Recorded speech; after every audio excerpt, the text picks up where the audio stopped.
Hi, this is Rod Lima with Nexlar, and this video is to provide you a quick update for the emergency mechanical ventilator. Our goal with the ventilator was to create a simple and inexpensive ventilator that can be easily and quickly deployed.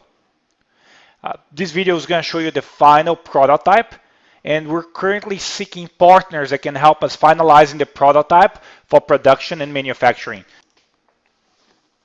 Here is a power switch, standby light, power light showing the system's operational, emergency light, the balloon symbolizing the lungs, hospital compressed air input, and oxygen input.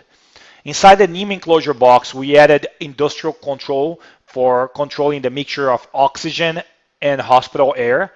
Our system can also control the respirator positive pressure. And that's the updates that we have done for our systems.